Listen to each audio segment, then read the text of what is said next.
எத்தனையோ உயிர்கள் உங்களால் காப்பாற்றப்பட்டிருக்கும், எத்தனையோ ஏழைகள் உயிர் பிழைத்திருப்பார்கள்.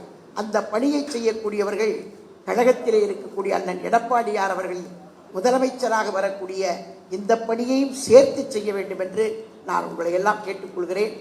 நாங்கள்லாம் இப்போ போகும்போது கூட சில நேரத்தில் எங்களை பார்த்து சில பேர் ஏதாவது சொல்லுவாங்க, அப்படி இப்படின்னு சொல்லுவாங்க, சில பேர் பாராட்டுவாங்க, இதெல்லாம் நாங்கள் பார்த்துக்குவோம் எங்களுக்கு. ஆனால் உங்களை யாருமே திட்ட மாட்டாங்க. ஏன்னா திட்டா தப்பாக ஊசி போட்டுருவீங்கன்னு அவங்களுக்கு தெரியும். அதனால் அவங்க கரெக்டாக உங்களை மட்டும், ஐயா நீங்கள் தான் ஐயா காப்பாற்றணும், என் பிள்ளைய நீங்கள் தான் ஐயா காப்பாற்றணும், என் புருஷனை நீங்கள் தான் ஐயா காப்பாற்றணும், என் மருமகனை எல்லாம் உங்களை பார்த்து ஐயா எல்லாம் தெய்வம்னு சொல்லுவாங்க. அந்த நேரத்தில் தான் நீங்கள் ஊசி ஏற்றணும்.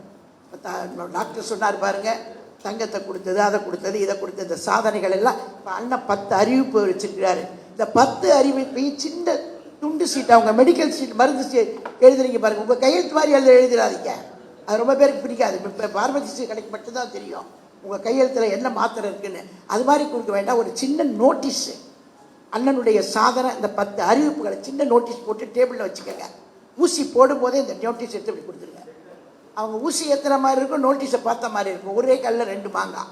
அதனால் தயவுசெய்து இந்த பணியை உங்களால் சுலபமாக செய்ய முடியும். நாங்கள் போனால் வந்துட்டாளுங்க போட்டு கேட்டு இதை சொல்லுவாங்க எங்களை பார்த்து. நாங்கள் ரோட்டில் நடந்த போது எங்களை பேச துண்டு நோட்டீஸ் எடுத்துட்டு வந்துட்டாளுங்க அப்படின்னு கேட்பாங்க. வெங்கடேஷ் வந்துட்டான் பாரு வெள்ளைன்னு சொல்லிடுவான். இதை சொல்லுவாங்க எங்களையெல்லாம். பார்த்தாலும் உங்களை சொல்ல முடியாது. ஊசி ஏற்றிடுவீங்க, மாத்திரையை மாற்றி கொடுத்துருவீங்க. அந்த பயம் அவங்களுக்கு இருக்கும். அதனால் ஐயா கண்டிப்பாக இதுக்கே போட்டுறையா அப்படின்னு கண்டிப்பாக சொல்லுவாங்க. உத்தரவாதம் வாங்கக்கூடிய இடத்துல நீங்கள் இருக்கீங்க. டாக்டர் சரவணனுக்கு தெரியும், டெய்லி பார்க்குற வாட்ஸ்அப்பில் அவர் என்னென்னமோ கொடுத்து தான் பார்க்குறாரு. ஒன்று என்னென்னமோ கொடுத்து பார்க்குறாரு. எல்லாம் வந்துக்கிட்டே இருக்குது, நிறைய வந்துக்கிட்டே இருக்குது, நிறைய வாட்ஸ்அப்பில் போட்டுகிட்டே இருக்கிறார். அண்ணனுடைய சாதனைகள் எல்லாம் சொல்லிகிட்டே தான் இருக்கிறாரு. அவருடைய படியை அந்த வேலையை டாக்டர்ன்ற முறையில் அதுவும் செஞ்சிட்ருக்கிறாரு.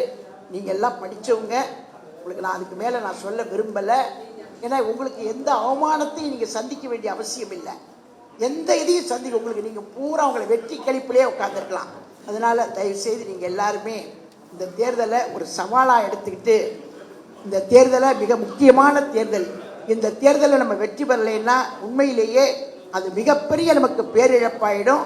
அம்மா சொன்ன மாதிரி இன்னும் 100 ஆண்டு காலத்துக்கு இந்த இயக்கம் இருக்க வேண்டும் என்று சொன்னார்கள்.